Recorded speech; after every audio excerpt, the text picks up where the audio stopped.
concluded by Japajalsan, comes from the Shiva Bhagavan.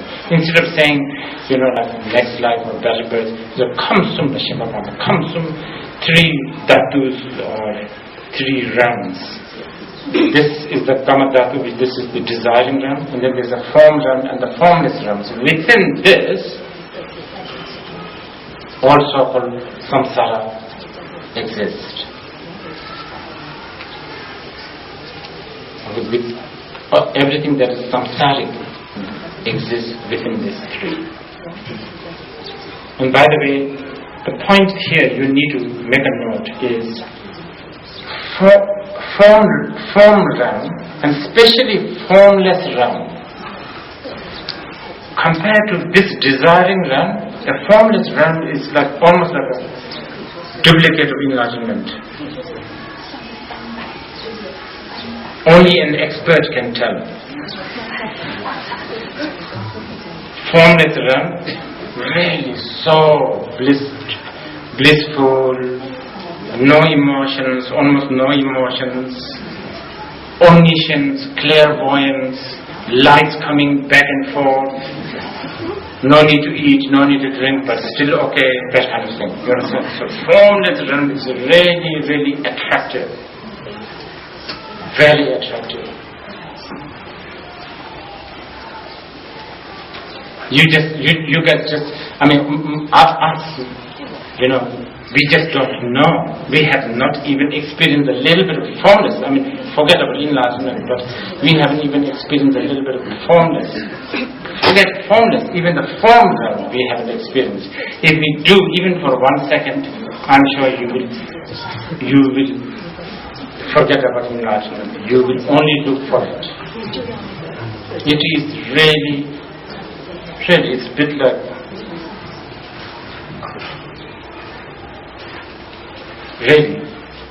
like Prada shoes made in Italy or Prada shoes made in Bangkok. Can't tell difference. You understand? And yet, the Bangkok one is so cheap. And this form realm experience and formless realm experience, something if you really try hard, I think about 3-4 years, doable. So it's very cheap, economical. It's really you can within very short time. You don't have to cut your limbs and feet tighter. You don't have to do this 100,000 prostrations, more and more business. You don't have to, follow a masochist guru. You don't have to, do all of that. Just, doing shamatha. Basically, it is the shamatha, and there is 4 stages of the samadhis. By that, you can achieve. And I think, actually, in places like Burma and Sri Lanka, not that they are aiming for that, but there are so many people who have gone through a lot of that experience. I really believe so, because even in our teachings, we talk about Xinjiang. Xinjiang is like a perfection, or some kind of perfection. Like, I don't know, crudely, to give you an example. Right now, we don't have that Xinjiang. So, if we don't sleep at least 6 hours a day, we get so exhausted next day, and then it gets worse if you lose your sleep. You have to eat a little bit in the breakfast, a little bit during the lunch, otherwise you become weak. Your sugar levels go up and down. With these meditations, what you achieve is you achieve so much control over your mind. So good, so powerful, such a powerful control over the mind. Dependence on the body is getting less and less. So actually, I have actually met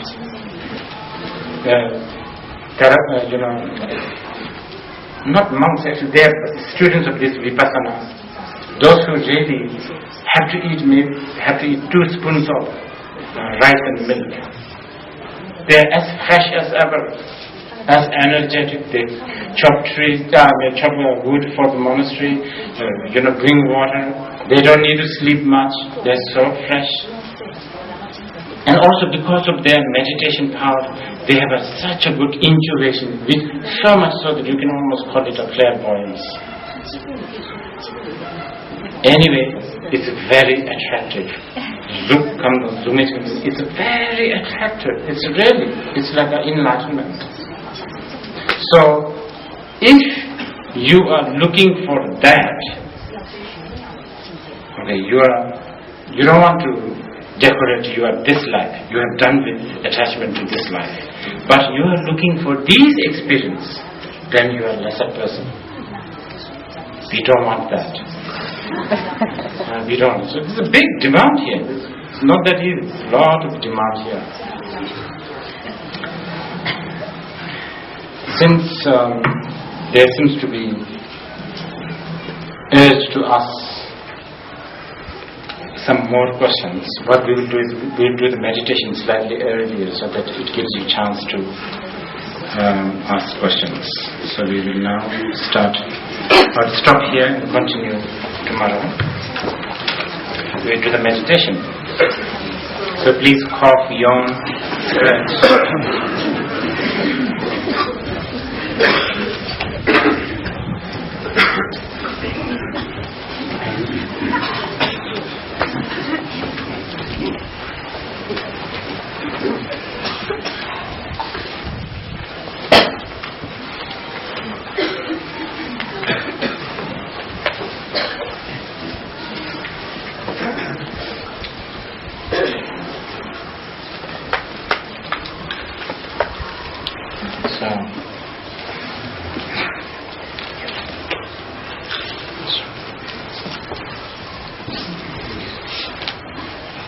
Okay, ready? Almost ready?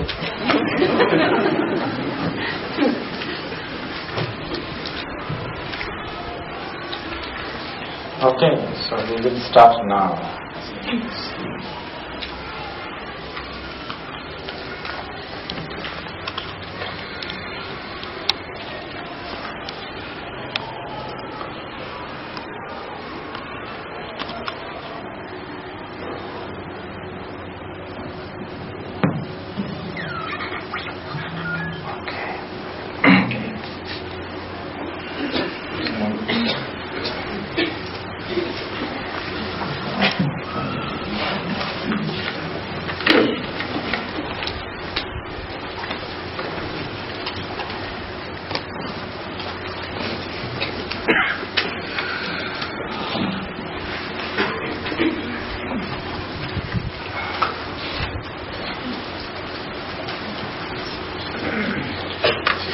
Questions?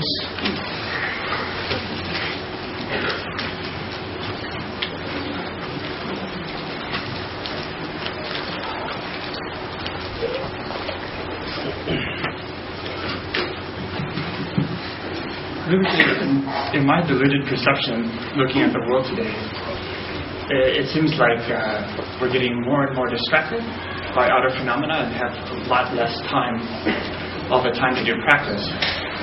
If we look at the past in Tibetan history, it seems like most of the great masters became so because of the amount of time that they devoted to spiritual practice.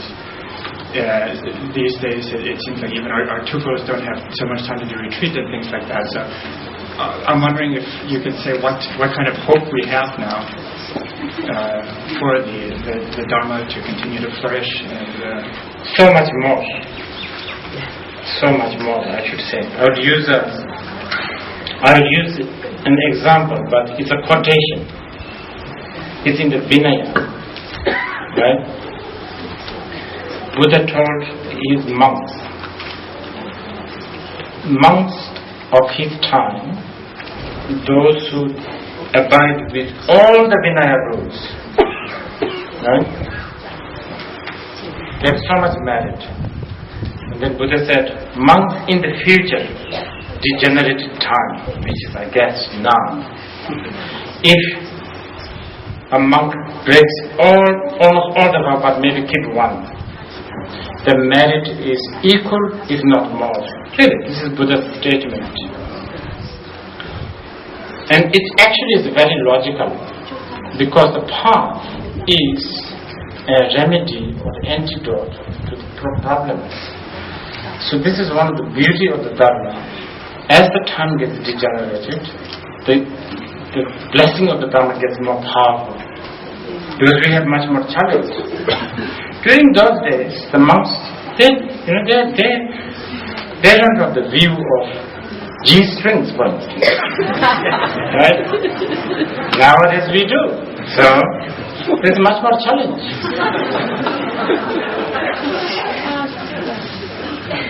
So one of the only hopes that I find are like prophecies by Guru Rinpoche, who says that in these degenerate times, when the disturbing emotions are so strong that the Vajrayana will flourish and that will somehow be able to sort of deal with it. Yes. I don't see it happening. Is it happening?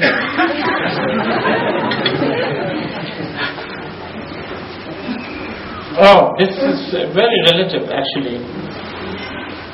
For instance, the Tibetan situation, the Tibetan Dharma. In one way, the Tibetan Dharma practice and study, in one way, it may have gone, like astray and degenerated. In one way. But if you look at some of the Tibetan history and the actual sort of accounts from the mouth of,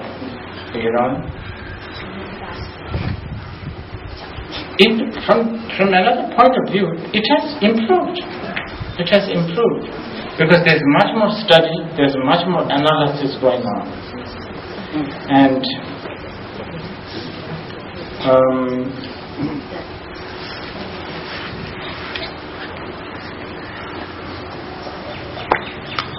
certain way of doing things has to change.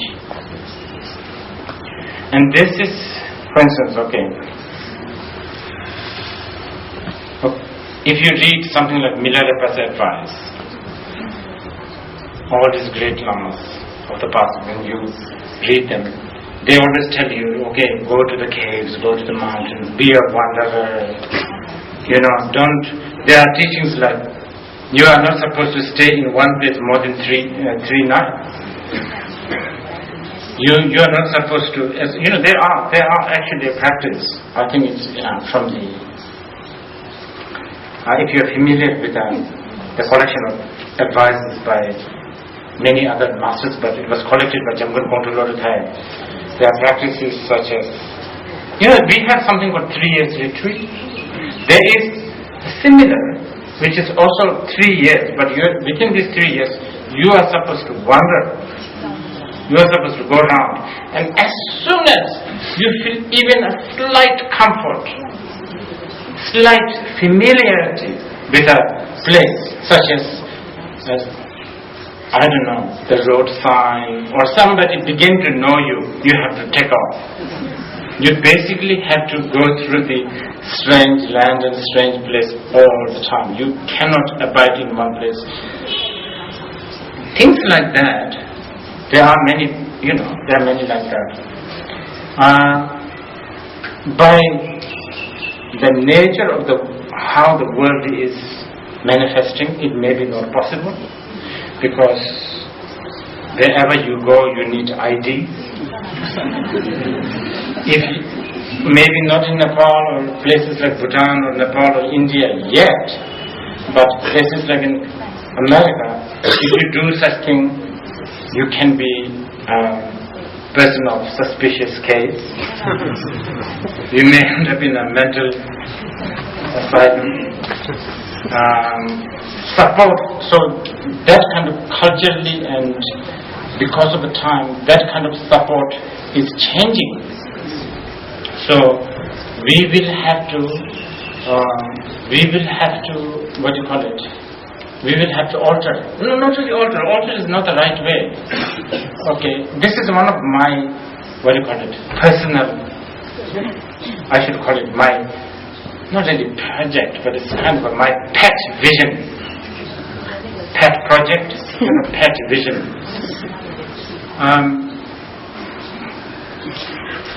The role model. Of course, generally the role model is the Buddha. Bare feet, begging ball, begging arm, all of this, right? And then we have other role models like Milarepa, all of these cave dwellers, metal soup eaters, and all of that. And then, of course, the Tibetan Lamas also portray this role model. What we are forgetting is there are other role models. Not everybody has to do that. Manjushri is wearing the most expensive earrings, Avalokiteshvara has Sambhavakaya outfit. Dhoti, they were really made in Kanchipuram. It's really, really special. Then as you go, Ashoka. Some people can, some of us, we should take them as a role model, because as much as we should give credit to Panditas and scholars and the saints of the past for the teaching, we must give credit to Ashoka. We must give, Tibetans must give credit to people like Trisong Dilsen. If without Trisong Dilsen, there is no Buddha Dharma. And Trisong Dilsen was not a simple, sort of monk or something. He was a Senpo, we call it. He was kind of a ruthless guy. He also sometimes waged war. And he did things that is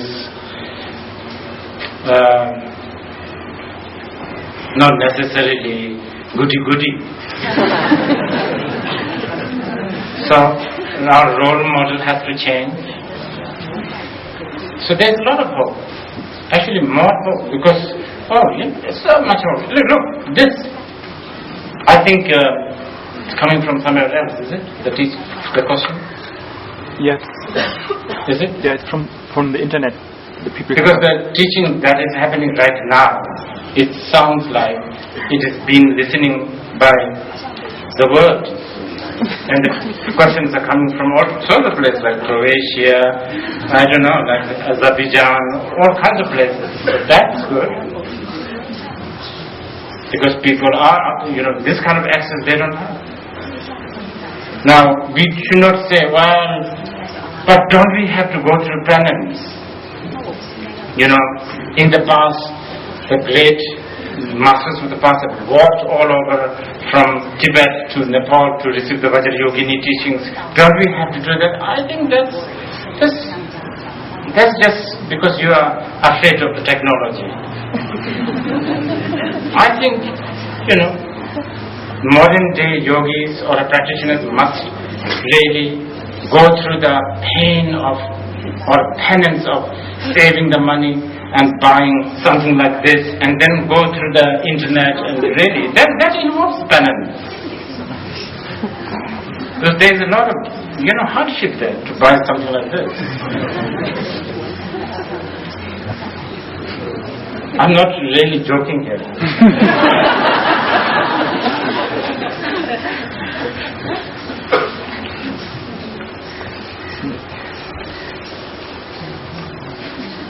Actually, I have two questions. One is translated for my friends sitting there. Richard told us that taking refuge while with the fundamental discipline and protector for us. But since the habit of attachment is so strong for us, when we met Buddhism, we ultimately attach to Buddhism. So how could we know the Tripitram is not our and other three second-hand suitcase? So how should we? Can you? How should we know the Tripitram, the true Jews, the Buddha, Sangha, and Dharma is not our and other three second-hand suitcase? No. Again, this is the same thing like what we have been discussing, which is good question. It's coming back and again. It's good. As I said, for the sake of dispelling the suffering, there are certain ignorance or certain defilements that is necessary at the moment. Okay, let me try another example. This is coming from a Zen master. If you have a thorn in your palm, you need another thorn to take it out. After you take that out, both thorns gone. No need.